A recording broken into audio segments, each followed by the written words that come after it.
Welcome to the Batmandrew podcast, the podcast that nobody asked for.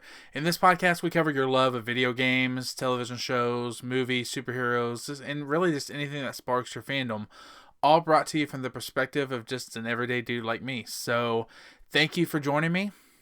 Beardless today. I shaved. I shouldn't have. So, on today's campaign, let's go ahead and hop into our topics today.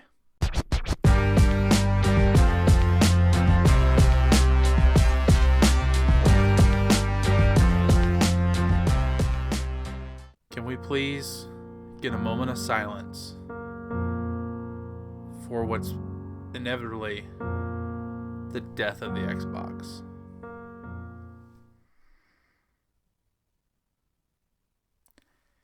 If you haven't heard, Halo is no longer going to be an Xbox exclusive. It's crossing platforms. It's going to be on PlayStation. This, honestly, and it may have been in the works and I just didn't hear about it, but this news came out of nowhere for me. I was on vacation with my wife. We were on a cruise, and I just happened to be scrolling through Instagram and saw that Halo, I actually thought it was fake when I first saw it, that Halo was going to be cross platforms and it was going to be available on PlayStation for the newest game coming out. And I thought it was fake. Halo has made billions of dollars as an Xbox exclusive. And honestly, it's arguably the most iconic first-person shooter game of all time. Like, when you think, and you know, I'll even go past that. It is arguably the most iconic exclusive of all time. I remember whenever the PlayStation first came out, I've always been a PlayStation guy. But I had friends that were Xbox guys, and they always played Halo. And I remember watching them and thinking that it was a really cool game. I can't play first-person shooter games. I suck tremendously at them, and so I don't even try. Like, I'm so bad at first-person shooter that I don't even try it because it sucks all the enjoyment out of video gaming for me because I'm so bad at it. That being said, you know, I remember always wanting to play Halo, but I was also a PlayStation guy, and so it wasn't available on PlayStation.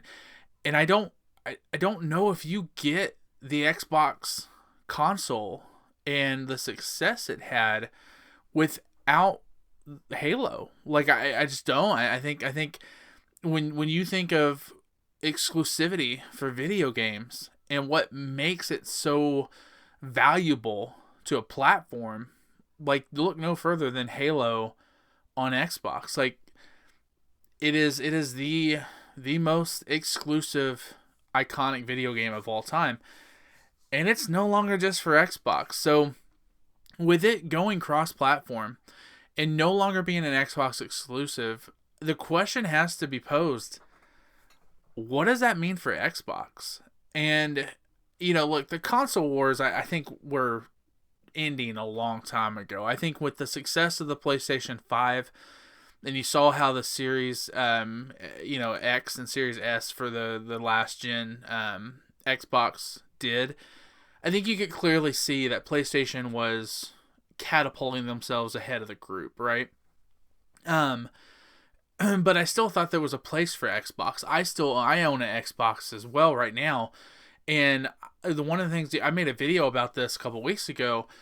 What makes Xbox great is the Xbox Game Pass. Like, I thought that the Xbox Game Pass, it being a subscription-based service. I mean, obviously PlayStation has theirs version as well, but what you got for the Xbox Game Pass, like the library of video games that you got, and along with, you know, new titles coming out. Like, I'm playing Expedition 33 right now, in large part solely because I was able to get it for free through the Game Pass. So I thought there was always a place for Xbox.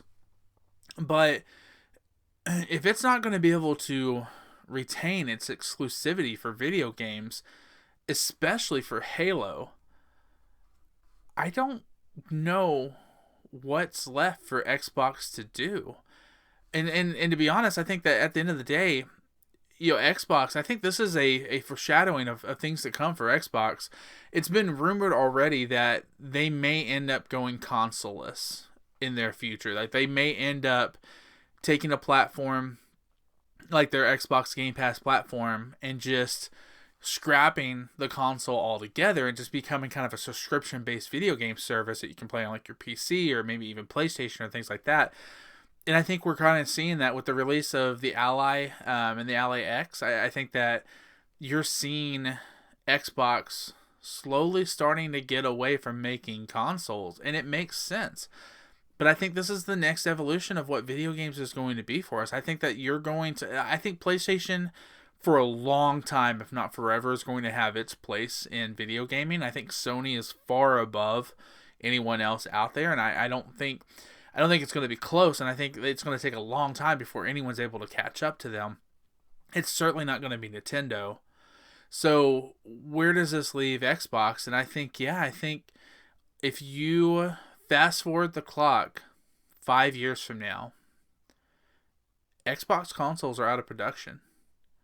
And I don't think that's a bad thing. I think it's time for Microsoft and for Xbox to move away from something that clearly isn't working for them anymore on a larger scale, and really start focusing on what is working for them. I think that they have an opportunity. Obviously, I'm recording this on Microsoft software, right, on Windows software. I think that Microsoft is always going to have a name for themselves when it comes to computer software.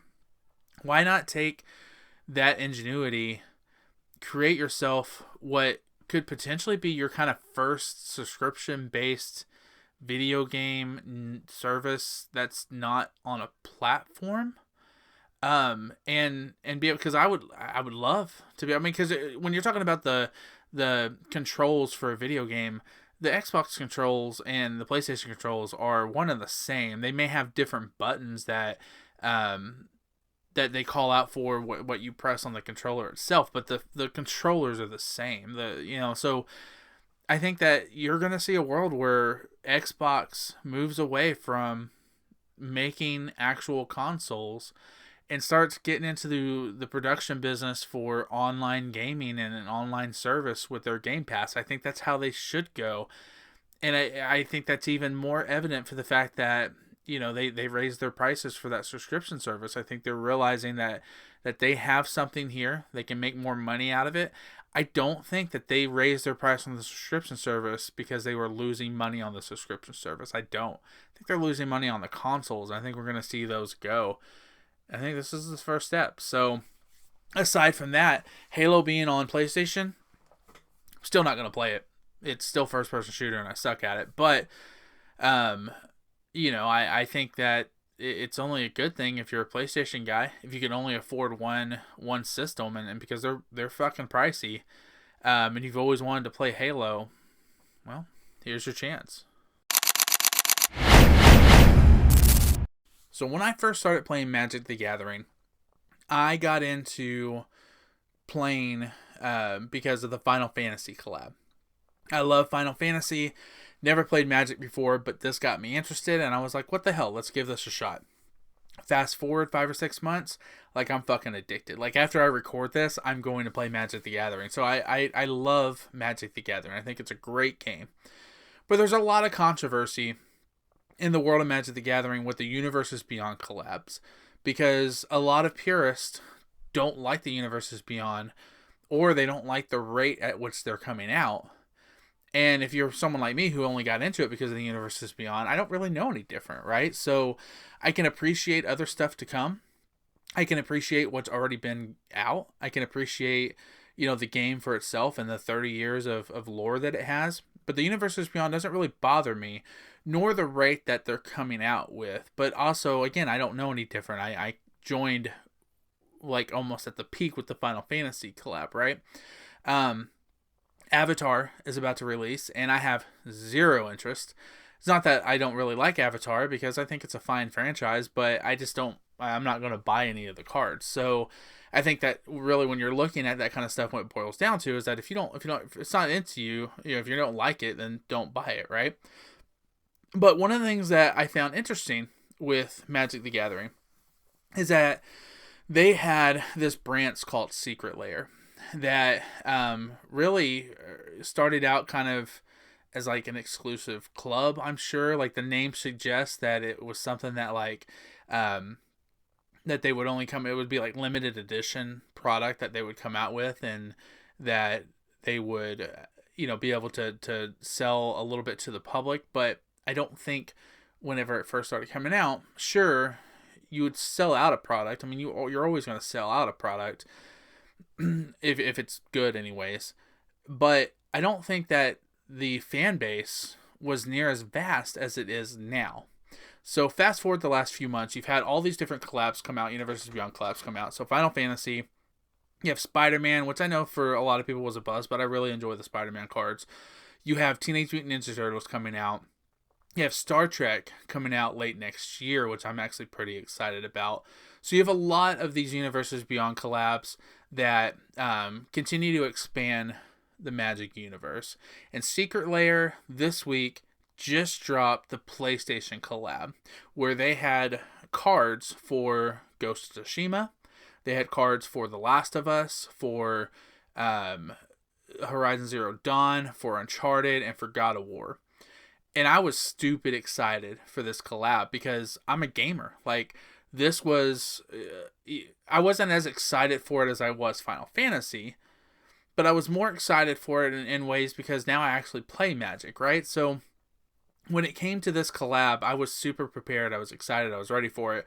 But I had also heard that sometimes it's a little difficult to be able to get the cards you want for a couple of reasons. One, the sheer volume of people trying to buy all at once. So when you go onto the website and you get ready to go in, you have to be put in an online queue. And as you're in that online queue, it'll actually tell you if there are certain cards that are, or certain secret layers that are being sold out in your territory, like in the US, for example. And so as I'm sitting here for what was 2 fucking hours watching my tablet and the screen go by as I'm waiting for my time in the queue, I see that the premium pack, which came with all of them, which I wasn't going to get because it was like $700 or something like that. The premium pack that I don't even know what all came with it. It was the platinum trophy pack, I think is what it was. I saw that it got sold out. I saw that some of the foil and non-foil trophy packs had gotten sold out. And then I saw that Ghost of Tsushima got sold out. Now, here's the thing.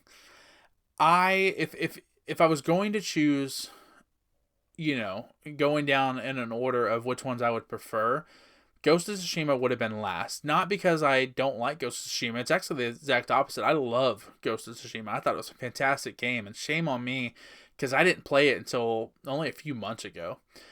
But it was because the other franchises were near and dear to my heart, and I desperately wanted to be able to get those, right? For God of War, Horizon Zero Dawn, Uncharted, Last of Us, all franchises that I love and adore, and I was excited for. So those were the ones that I ended up being able to pick up, and I would have picked up Ghost of Tsushima, but it was sold out. And I know that there were other ones that eventually got sold out through the Secret Lair and people buying them. But one of the main reasons why things got sold out was because of fucking scalpers going on rigging the system to be able to buy a whole bunch in bulk to obviously resell to the public. And from a guy who has spent, his fair share of his life working retail, I gotta tell you, there is a problem here. There's a huge problem. And as someone who's new to Magic the Gathering like me, if there are things coming out that I'm excited about, like with the Universes Beyond collab. So let's just take Ninja Turtles, for example. I'm ridiculously excited for Ninja Turtles. And I know that there's only going to be limited quantities to come out at your local game store because there's only so much they can order, only so much, whether that's because of the vendor or because of what money they have to actually buy the product and things like that.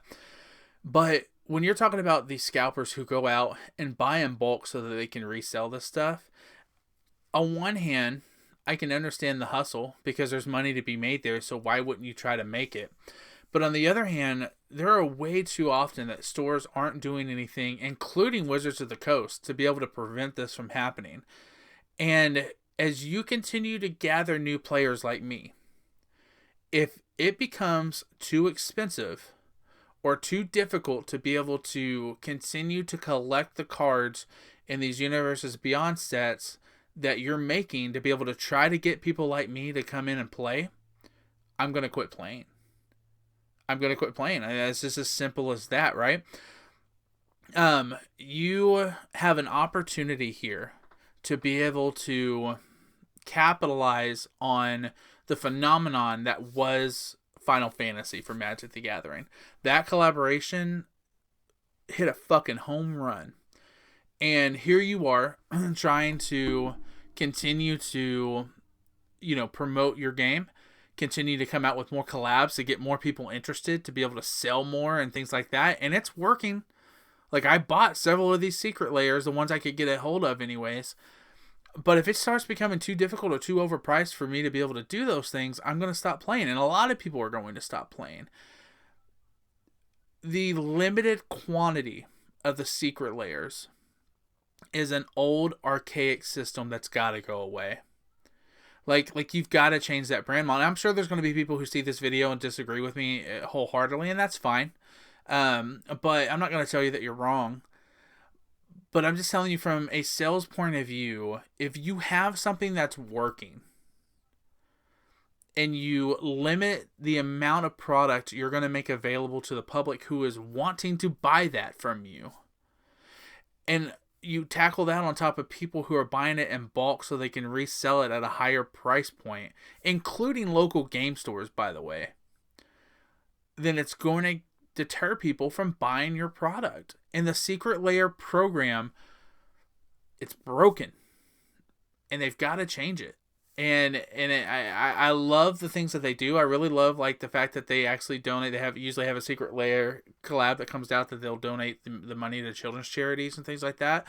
I love all of that. But when you have, I know you can't print unlimited quantities, but for a game like this, I don't understand why you can't print to sales. Like you open it up, you sell through, and let's just say hypothetically, I'm sure it's more than this, but hypothetically, you would plan on 1,000 secret layers for Ghost of Tsushima. And all of a sudden you realize, well shit, we need, 1,200. Well then fucking make 1,200.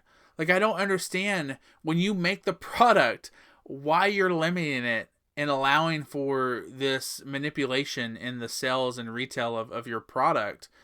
It's silly and it's stupid and it's going to fail. If you had said, Andrew, what do you think of a Jetsons movie? I'd have said, I think that it would be dumb.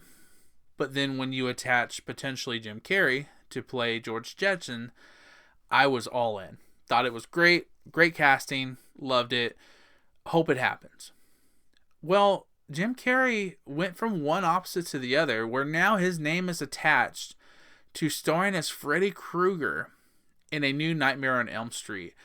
And I gotta tell you, I think both roles are spot on for Jim Carrey, 100%. Like, I think that he would hit a home run as both George Jetson and as Freddy Krueger. The Jetsons, obviously, 90s cartoon, but they would give us the full nostalgia, because you're not only talking about one of the most iconic 90s cartoons of our generation, but you're also talking about one of the most iconic comedic performers in the 90s and 2000s with Jim Carrey. And him bringing both to us, his comedic chops, his silly humor, the nostalgia of the Jetsons, I think it would be great. But as I started thinking, okay, Jim Carrey as Freddy Krueger, I got to tell you, I think he would do a phenomenal job with that as well. If he was to be in a Nightmare on Elm Street movie, and he was to bring us the kind of sadistic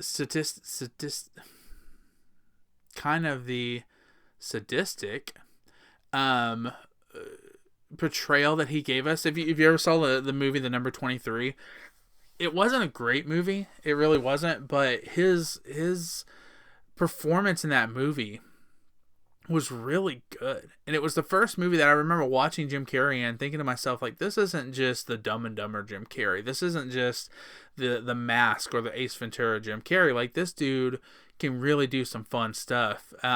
And so I think you bring his performance that you got with the number 23, along with his performance that, along with the horror element that you would get with a Freddy Krueger movie.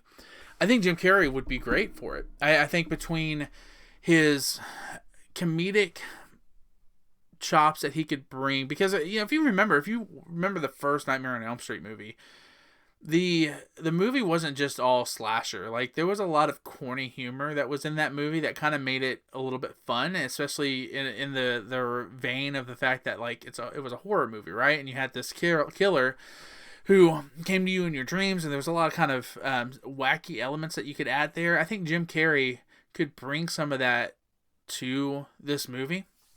But I also think that when you think of Freddy Krueger, like, he's the most, arguably hideous horror character to look at. And you put some prosthetics on Jim Carrey's face and allow him to be able to do what he does with his face manipulation and his body humor. Man, I just think that he would hit a home run for a Nightmare on Elm Street movie. So here's the question, though. He'll probably end up doing both if they make them. But if you only had to choose one, which one would you go with? And when I had this question in my notes, I left my answer blank because I still wasn't sure which one I would choose. But as I kind of tell you a little bit about my thoughts on both a live action Jetsons movie with, George Jetson being played by Jim Carrey, or a Nightmare on Elm Street movie where Jim Carrey plays Freddy Krueger, if I only had to choose one, I think I would choose the Jetsons. And I think that's because, one, I'm a little bit horror movied out. Like, there's been this renaissance of horror movies coming through, and a lot of them have been very good, but I think I'm just a little bit done with horror movies for a little bit, so that might have a little bit to do with it. But I also think that a live action Jetsons movie can be warm-hearted, it can be fun, it can be a family-oriented movie. And I really, honestly, I guess I think because I'm a dad now, I think I would enjoy being able to take my kid to a fun little family movie that, Grayson could watch and, have a few laughs with us and kind of be introduced into something new, because then maybe he wants to watch the cartoons and stuff like that, which I don't know if they hold up. I haven't seen them in years, but I think I would pick for Jim Carrey to do a live action Jetsons movie. And I think it would be really good. And I think it would be something that the world needs right now, especially with the temperature of our world's, not only humor, but its, need for some fun nostalgia. So what are your thoughts? Do you like the idea of Jim Carrey in a live action Jetsons movie? Do you like the idea of Jim Carrey as Freddy Krueger? If you could only choose one, which one are you going with? Alright, so I'm scrolling through Instagram and I saw that comicbookmovie.com posed this question. They asked, who should be the leader of the next Avengers? And they gave us 6 potential choices. They gave us Sam Wilson as Captain America. They gave us Doctor Strange. They gave us Yelena, Bucky, Thor, and Reed Richards. So we're going to have this conversation real quick because I think there's actually 2 answers to this question, and I believe it all depends on what direction the MCU is going to go after Secret Wars. So I've said it before, I personally think that they are going to, and that they should reboot the MCU after Secret Wars. I think that when you're looking at it, I think there's more evidence to show that they're wanting to throw everything in the kitchen sink into this movie, and then at the end of it, be able to still wipe the slate clean and say, okay, we're going to start over. And whether that they keep a few of those characters around or not, I don't know. But I do think that they're heading to stronger reboot than just kind of a soft reboot. But with all that being said, let's just take the question under the assumption that they're not going to do that. They're going to continue the MCU as is after Secret Wars and go into what we already know is going to be kind of their mutant saga. So when you look at the 6 answers, there are 6 potential answers that they gave us. Who could be the leader of the MCU? I thought it would be fun to kind of break it down for a minute and talk about these answers on who we think they could potentially have as leader of the MCU. So first we're going to start with Sam Wilson, Captain America. The answer is an absolute no. No, he can't be the leader of the MCU. And it's not because Anthony Mackie can't carry a movie, because I think he's a phenomenal actor. I think he's great as Falcon. I don't care for what they've done to the Captain America character. But at the end of the day, he's not a superhero. He didn't take the super soldier serum, and I know that, look, Batman's my all-time favorite superhero, so don't let me tell you that you have to have superpowers to be a superhero. But in a world where we have the MCU taking on these intergalactical threats, taking on people like Thanos, taking on people, like potentially, obviously Doctor Doom coming, taking on people across the multiverse who could potentially be these huge, villains for us. I don't see Sam Wilson as Captain America leading the Avengers to be able to go battle Thanos. Like, I don't see Sam Wilson being able to stand in front of Thanos and his entire army by himself, strap the shield up on his arm to be able to push together the big cut open on his arm and stand there with an I can do it all day attitude to be able to fight Thanos and his army all alone. I just don't see it. And I think that, when you look at the Captain America Brave New World movie, there were clearly issues with that movie. I don't think Anthony Mackie was one of the issues. I thought he had a great performance as Sam Wilson. And at the end of the day, I just don't think that he's a good fit to be able to lead the Avengers. So I think he's out. I don't think he can be Doctor Strange. Because one, Doctor Strange kind of admits in the movies that he's not one of the Avengers. But two, Doctor Strange is more of your multiversal hero. Like, he's going to, similar to Captain Marvel, which I'm glad they didn't put her on this list either, because I don't think she could be the leader of the Avengers. Doctor Strange is having to deal with things well outside of the world of or outside of the Earth that we are on the MCU. And although, yes, like, Steve Rogers goes to space, he goes to fight Thanos and all that kind of stuff, I get all that. At the end of the day, one of the things that the MCU needs to get back to is giving us a grounded character in the MCU who we can be attached to and hold on to and make a personal connection to in the MCU. They had 2 originally with Iron Man and Captain America. Those were both 2 characters grounded in the MCU who we could attach ourselves to. And this goes back again to the Sam argument. Although, yes, Iron Man was the one at the end of Endgame to be able to get the stone, snap his fingers, I am Iron Man. The person who led the Avengers was Steve Rogers.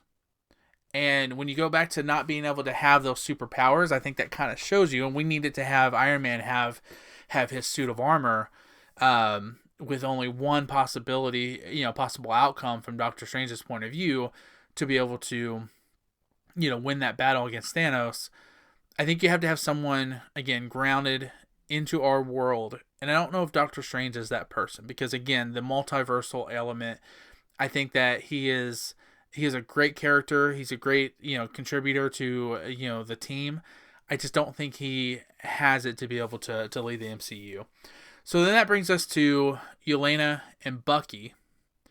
And I think both of them, similar to some of the answers that I gave already for the reason why I don't think Sam Wilson could do it, I think Yelena is one of the most important characters moving forward in the MCU, at least over the next few movies, because I think she's the one that we're the most emotionally attached to right now, as far as that grounded character goes. But she doesn't have the ability to lead the Avengers. She barely had the ability to be able to lead the Thunderbolts. And I think when you look at Bucky Bucky doesn't want to be the leader of the Avengers. He doesn't want that responsibility. And although he's starting to come into his own as a hero and get past some of his personal trauma, at the end of the day, you can't have someone like Bucky who has spent his entire life, whether he's brainwashed or not, assassinating people, all of a sudden now be the leader of the Avengers. You just can't have it. So I think with those two, I think those are clear-cut no's. I think those are probably the two that are on the bottom of the barrel the most. And then when you look from a financial point of view outside of the MCU, the Thunderbolts movie was a good movie. It just didn't make a lot of money. And I think that you can't have these B-list characters come in and be the leader of the Avengers. I just don't think it's going to work. So that really brings us to two real potential answers to this question. And that's Thor and Reed Richards.